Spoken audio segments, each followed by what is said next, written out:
Hey, it's your girl Janae Nicole coming to you from beautiful sunny South Florida. Hope you're having a great day.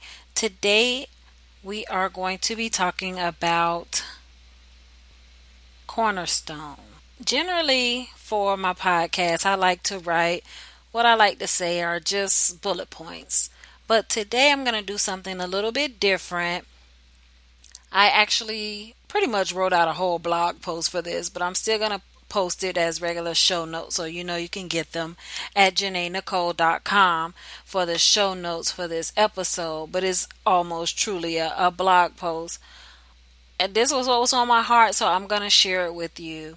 Today, like I said, talking about Cornerstone, and this came to me just recently. I had a Bible study with my husband, and this is what was on my heart. This is not what I planned to talk about today, but I feel like it needs to be said just because a lot of these ideas have been on my mind.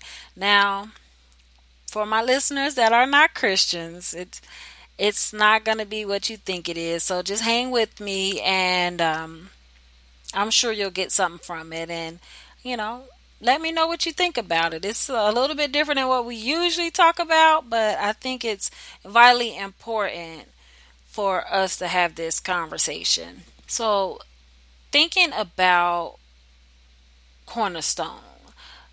Nowadays, you see them as decorative or commemorative parts of a building, but the roots of a cornerstone was originally to be the first stone laid in the foundation of a building, which determined the placement of each subsequent stone.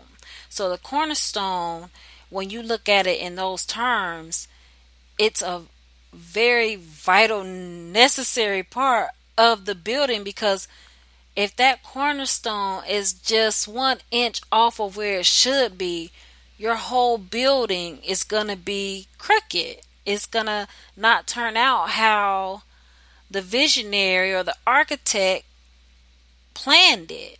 So the cornerstone in a building sense is very important. It's the most important part of the building. It's more important than anything else. If that piece is off, everything else is going to be off.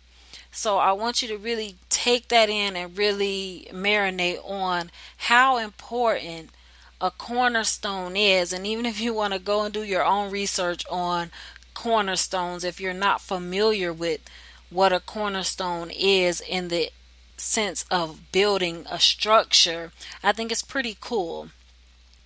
I want us to make sure the reason that is just so vital when it comes to us and our business is I want us to make sure that our cornerstone for our business is set in the optimal place so that once we have made it to completion, our footing is sure. So before we pick a niche, before we pick a name, a WordPress theme, we will check the condition of our heart and set it towards gratitude with humility and unselfish love. These ideas are indeed biblical. Yes, they are. This is the exact Bible study that I just sat and had with my husband. And I was like, wow, this is like really speaking to what's been on my heart with this cornerstone. If you want to know where you can find this in the Bible exactly, it's Ephesians chapter 4, verse 1 through 2 that really stood out to me. But just because it's a biblical concept doesn't mean that you can't take that lesson and take those concepts and use it in a business sense. I guarantee you that if you align your most audacious goal with these core principles, we will not waver when a price you never imagined somebody will offer you one day will be the price that you can never repay, if that makes sense. So, some examples of the price that you never thought you would get in the world, just something that, oh, I'll never I remember being a kid back then, $1 million was something. I'll never, somebody saying, I'll never get $1 million for my product. But then somebody comes along and says, oh, well, I'll give you $1 million for it, but we're going to need you to pad the books a little bit and say, that it does X, Y, and Z when it doesn't do X, Y, and Z. You see what I mean? Like, if you lay your cornerstone right and you know that this is my price that I'm willing to pay for my reputation, for my legacy, that well after I'm gone, whether this ever comes out in your lifetime, eventually everything that's done in the dark, folks, we know it comes to light. So that's not a legacy that you want to leave behind because you wanted to make that quick buck, or you wanted to have that status and that money, that you laid down your integrity for it. I'm going to give you some real world examples of what I'm talking about, and I'm going to give you some fictional examples. And depending on you and your faith, you can decide which ones are real world and which ones are fictional. So, my first example is Solomon in the Bible. Solomon had everything that a man could want, but yet and still he wasn't happy. He wasn't fulfilled. He always wanted more. He wanted to do more. He wanted to be more. He wasn't fulfilled. And then one of Jose's favorite movies, The Great Gatsby. Gatsby, that old fella had everything. Parties and the glamour and the glitz and the beauty and anything your heart could ever want for. But the one thing that his heart desired, he couldn't have. And he died in the end with no one. Nobody even came to his funeral. And all those people that partied and kikied it up with him, at the end of it, it was sad and pitiful because he couldn't take any of that with him. And when he died, all of it was for nothing. Next one is Charlie Sheen. I just heard some news today. I don't know if it's true or if it's just a rumor mill. I haven't looked into it, but somebody just said that he has HIV. And it quite possibly is true. And if you've watched any of, what's happened with him over the last few years, that he was at the top of his game in the industry. Like, he was like the highest paid male actor on a TV series, and he was calling the shots. And then he went from that to the very bottom of the barrel. And it's like Charlie Sheen is a joke. And then one of my favorite shows, of course, Empire, Lucius Lyon.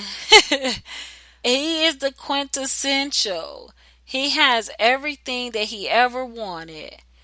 A beautiful family, a business that's gone public, but he's miserable because he just can't let go of his own pride, and he can't be honest with those around him because of some of the dirty dealings that he's had in his past and things that he's done that he feels like he can never be forgiven of.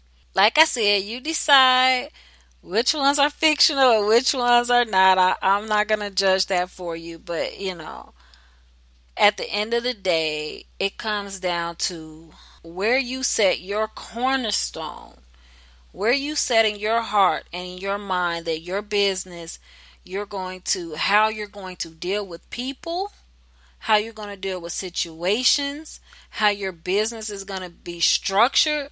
From that cornerstone, you make all decisions from there, and you don't waver. If this is what it is, this is what it is. If that cornerstone is correct and your heart is in the right place, and you always go back to that cornerstone to make any decision, then you'll be fine. That leads me to true value. I have had a few aha moments lately, as Oprah would say, and one of them being my true value. If you listen to my last show, and of course I've already mentioned it, you already know that I'm a Christian by faith and I'm unapologetic about it.